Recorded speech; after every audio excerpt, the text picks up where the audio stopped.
Thanks everybody for coming tonight. Thank you guys for hosting us. It's really, really great. So good. Thanksgiving season again. Turkey's gone. But I'm glad that we can do this because I think this season has been just a crazy season. And the last 6 months, I think when we started this whole COVID thing, it was going to be a couple of weeks. So, yeah, just a couple of weeks.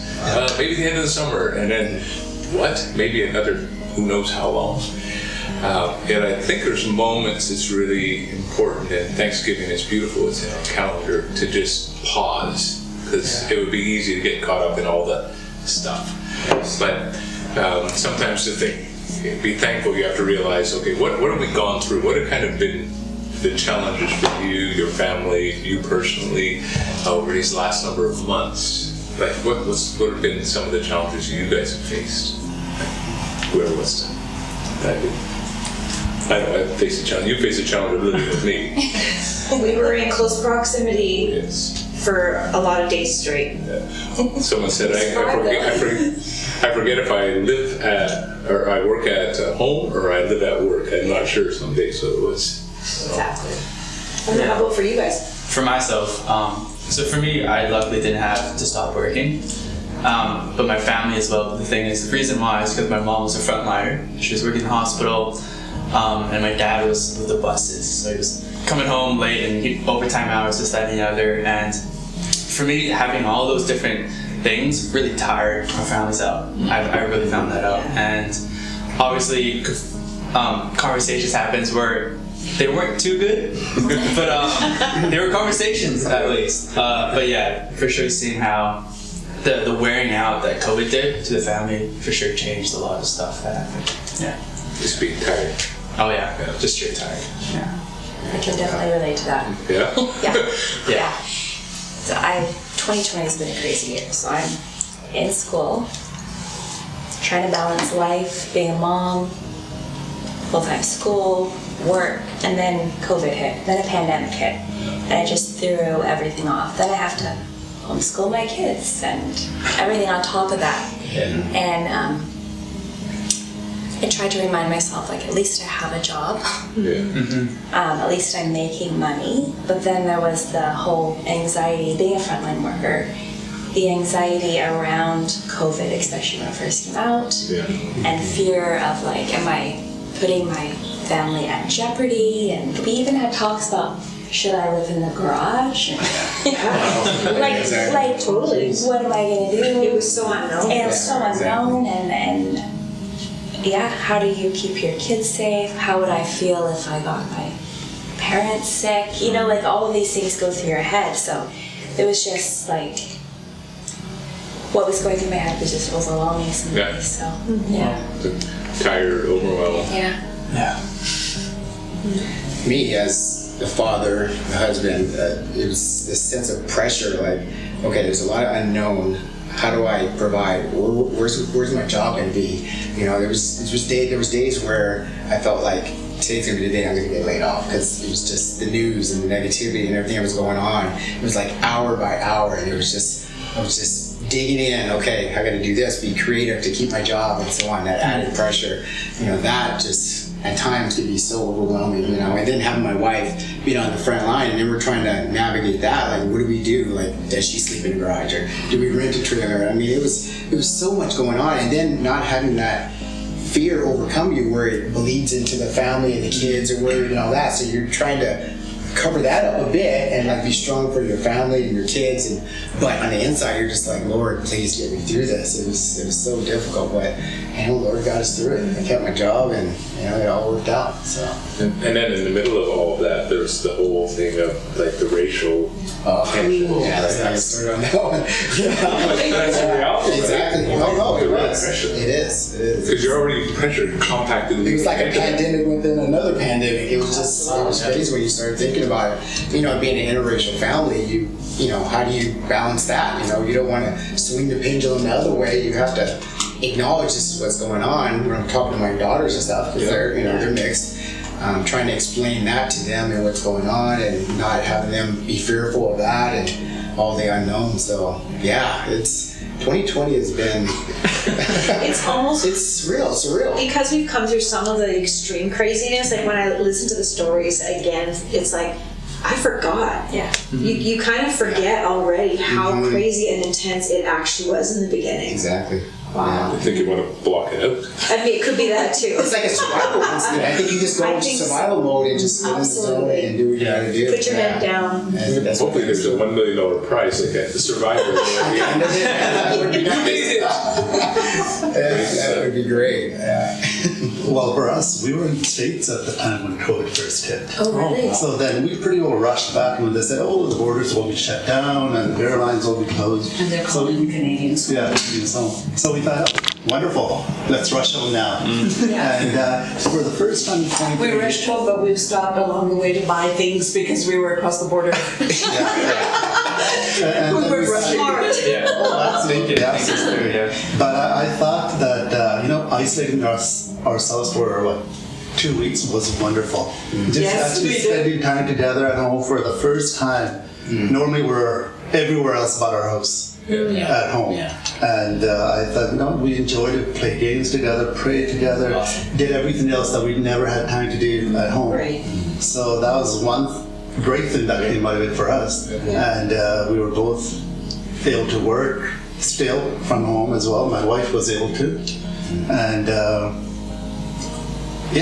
for me personally, I went through this. That's just me. I mean, I don't need to be entertained by others. I can stay at home Yeah. and do my gardening, do yard work. I'm content. Yeah. And I don't need to be entertained. I don't need to go out. Yes, I did miss going to church. That's a good answer.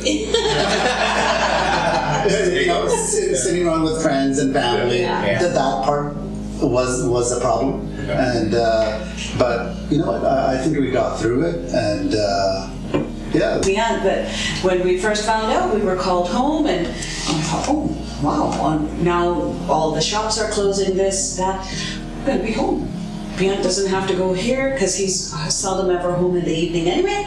So, okay, this is not bad. And I was working from home. I was able to work from home, and very thankful that was the first thing, was that, you know what, I have a job. There was other people who weren't sure as to what was happening for them, but we all had our employment, and not only us, but our children as well. Yeah. And when we sat here and talked and prayed, and we were really grateful for that. And so we didn't really have any major change in our family life, but except for the fact that we were able to go out and, with the boys, we would go to Centennial Beach and walk around. There was nobody. Yeah. So you had more time together. we had more time. And The first time, we did. as I said. First time in such a long time. Yeah. So. COVID sounded like a blessing to you, right? Almost. Hesitation. But it's, I read that somewhere that we all went through it together. Yes. But we all went, it was like going on a journey on a river or something, but we've all been in different boats. Yes. And so some people have a little rowboat that they're just doing whatever, they're bailing, trying to survive, and the other guy's got, hey, it's no issue, I've got the capacity to handle it. Because the people maybe on the margins, like when I think about almost 800,000 meals, I think, that were served out of our building this year. So there was definitely an uptick, like people lined up around the corner to get food that were like, I'm just going to have a job, will I have a meal? Yeah. So everybody, and even around this table, we've all processed it differently. I was actually talking today with Loretta from the City Dream Center, who we partnered with to do all those hampers.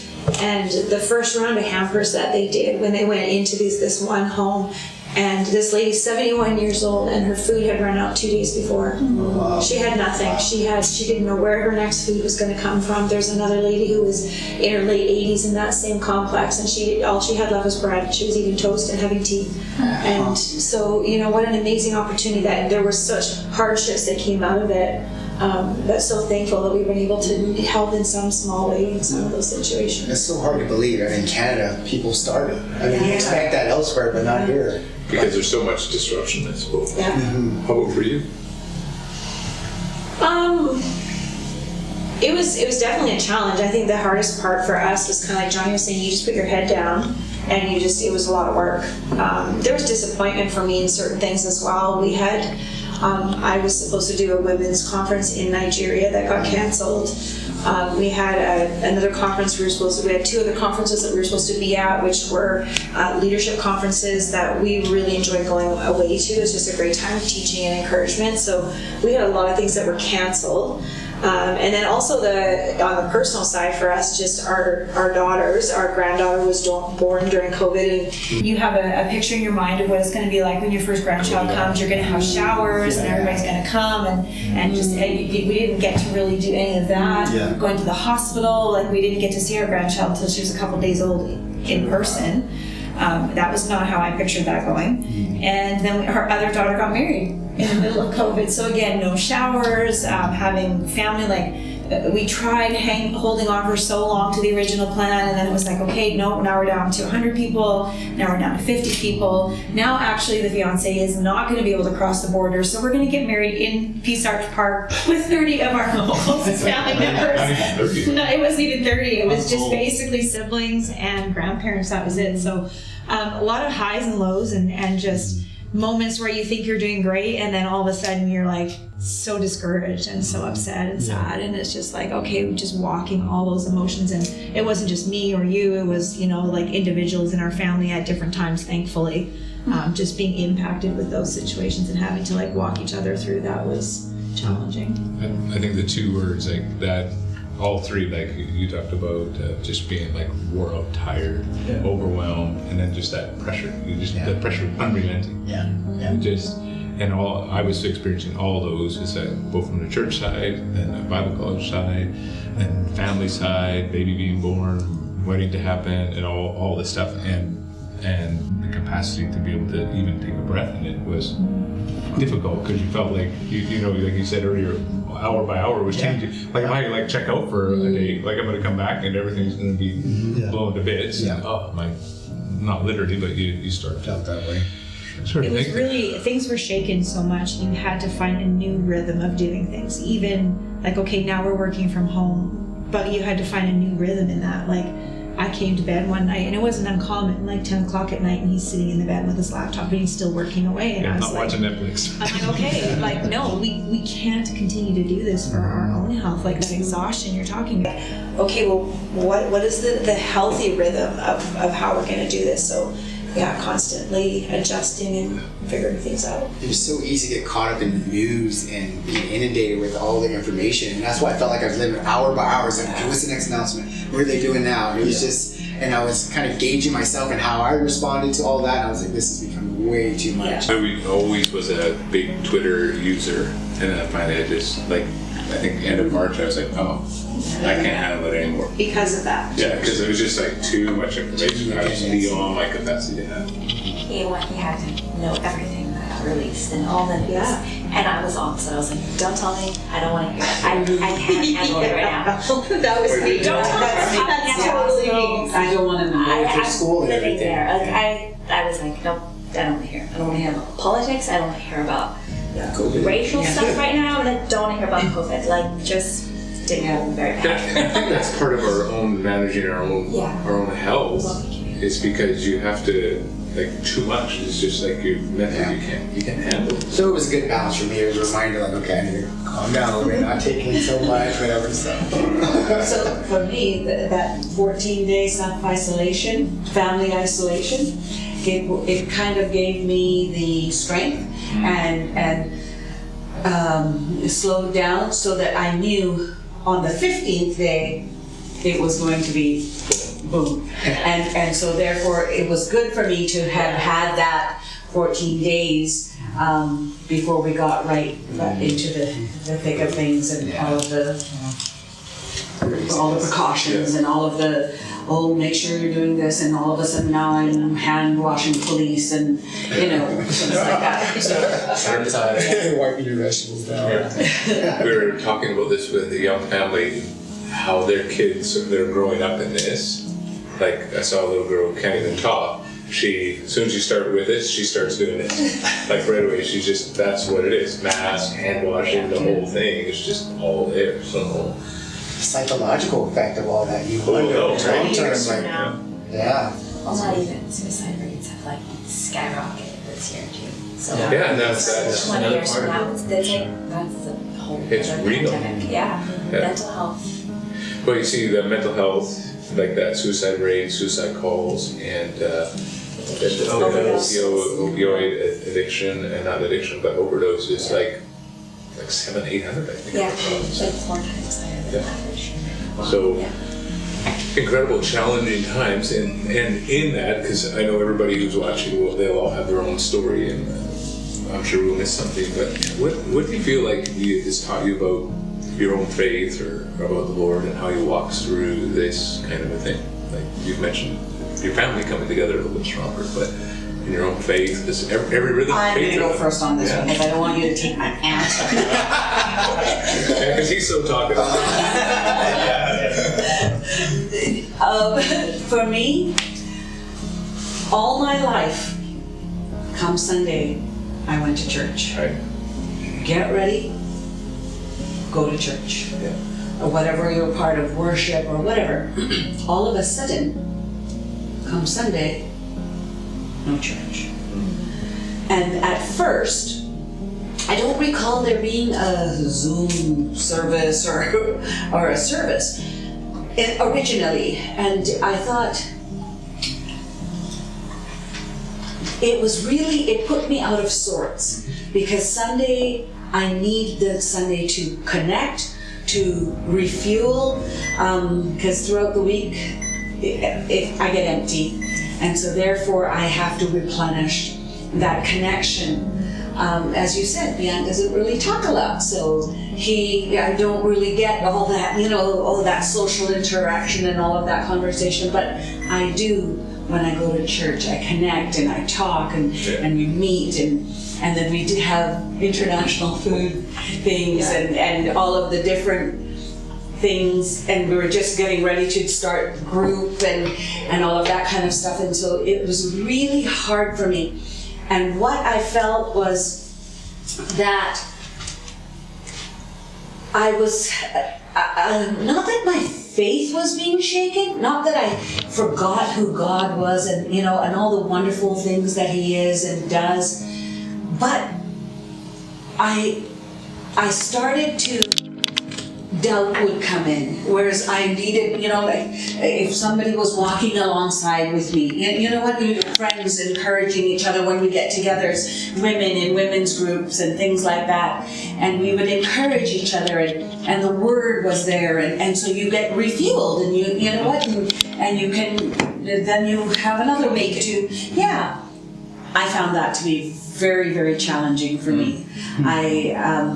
Since then, and then now there's lots of virtual things happening. Women's groups happened virtually, and then we started getting connected that way. But I found that I was shaken. I didn't know how to do that. So in terms of what it would taught you, so to speak, it was that importance of relational connection. Yes. Right? To get through things like you need it. Before it was you needed it, but you didn't know how much you needed. Yes. So it was, Yeah.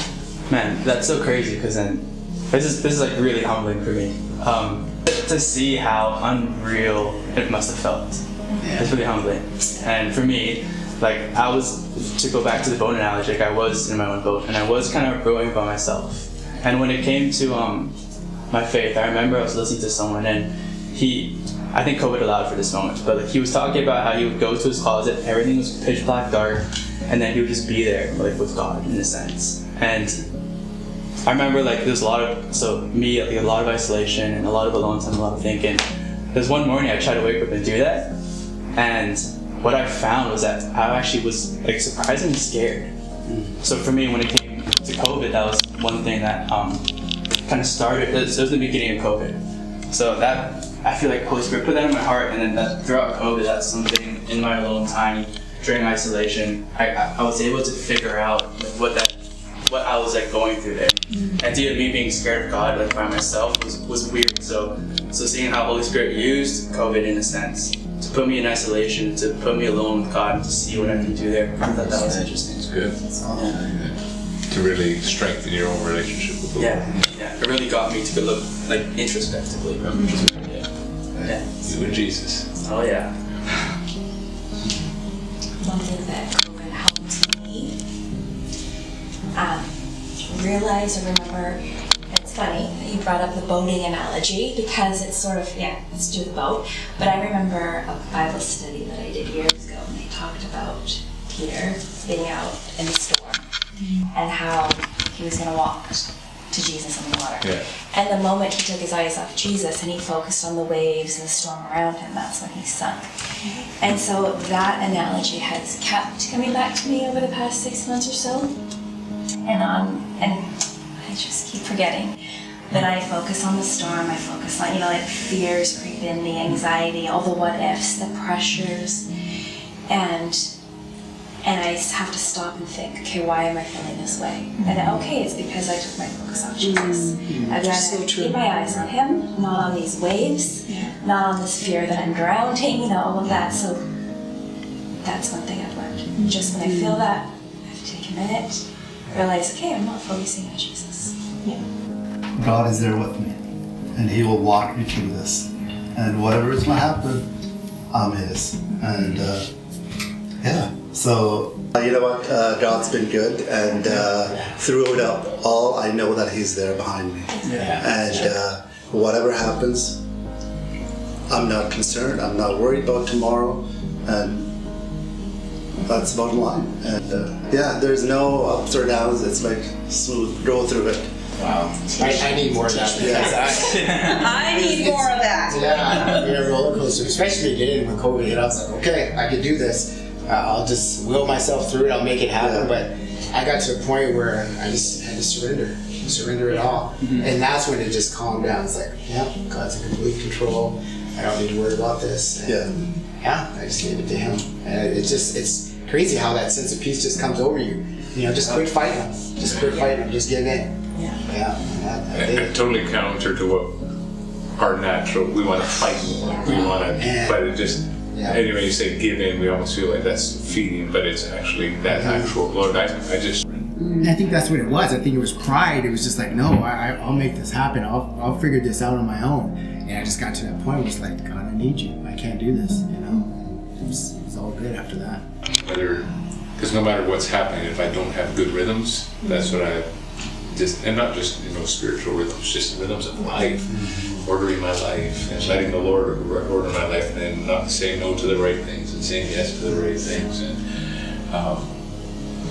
just seeing the goodness of God in so many ways when you're just like, and then this happens, and that happens, and even just being able to partner, like I always think of that, just how faithful God was to use so many people, like people so generous along the way, in terms of giving out food, doing small things at the, I think we delivered to Heather once coffee and to our school, to where else? To the ER nurses. Yeah, to the ER nurses. It was just so, those were where you just saw the power of generosity, and that's God's way, to be generous, even when you're, every tendency, you want to pull in everything you have, and even our council and our leaders are like, how can we give away? And I'm like, oh, great, because I'm like, I want to protect, but no, give, and just realizing how faithful God is when we do this way.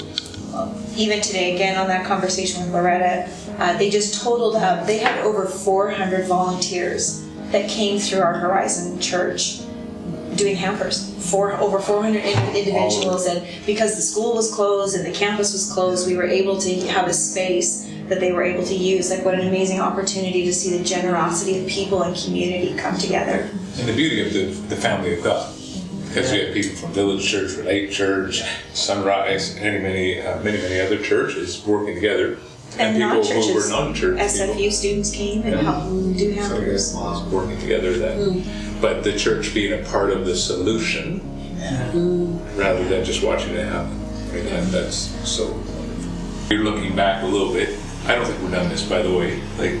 Who knows where it's going to be for the next number of months. But I think it's important that we pause in these moments so that as we enter into the flu season and all that might be or could be, whatever happens. But Like, what are you most grateful for over this past year? And it could be pre-COVID, it could be during COVID, it could be like right now for yourself.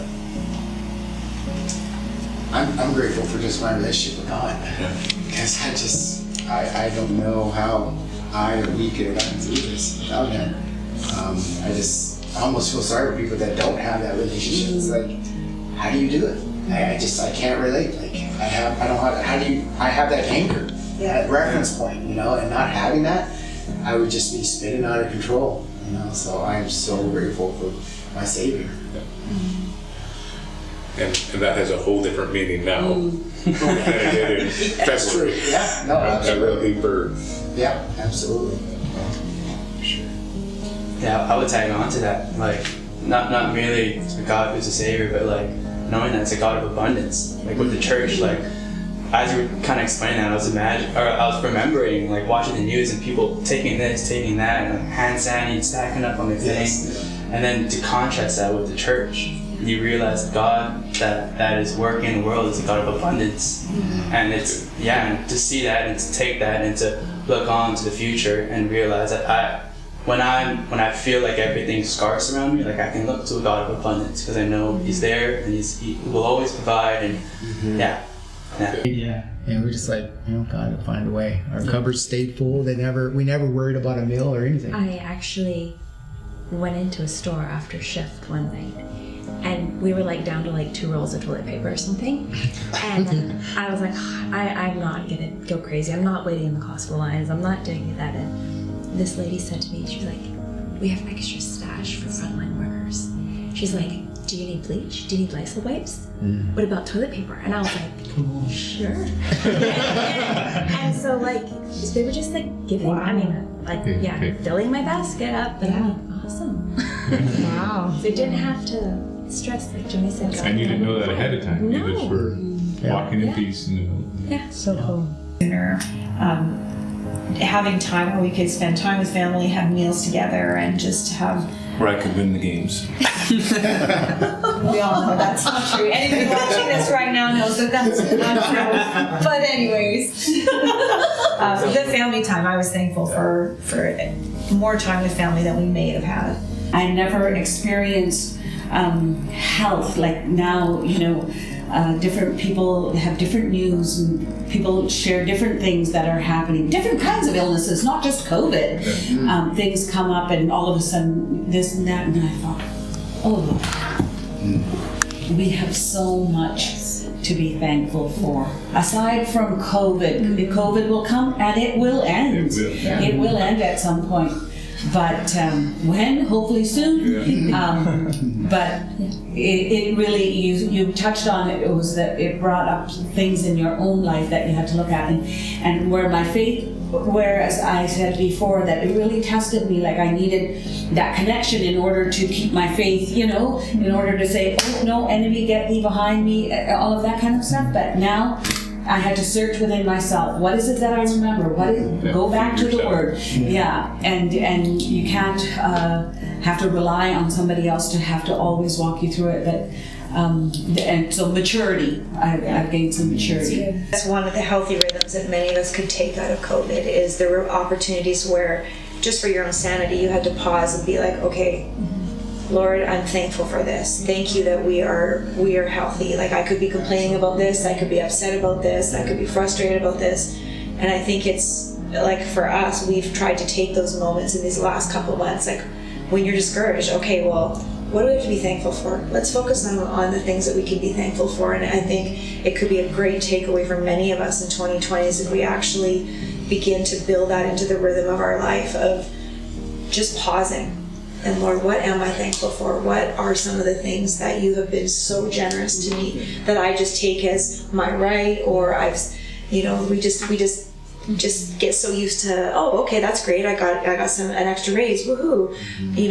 Whereas no, Lord, thankful in this moment. There's people that are literally losing their jobs, and you've been so faithful to us. And the obvious response of being thankful is generosity, giving, and all that kind of stuff. And not just to say, oh, I'm great, but blessed to be a blessing. Yes. And again, blessed to be a blessing, and it's just not just financially, but in every way with our lives. that just keeps us remembering who's our provider, who's our savior, who's the one who's watching over us, protecting us, all those kind of things. So I'm hopeful that this conversation, whoever's watching, whenever they're watching, it'll really stimulate some great heartfelt conversations, maybe more than ever, that they're just literally do what we're doing and just, okay, our meal's over, let's have a different kind of a feast right now on the goodness of God.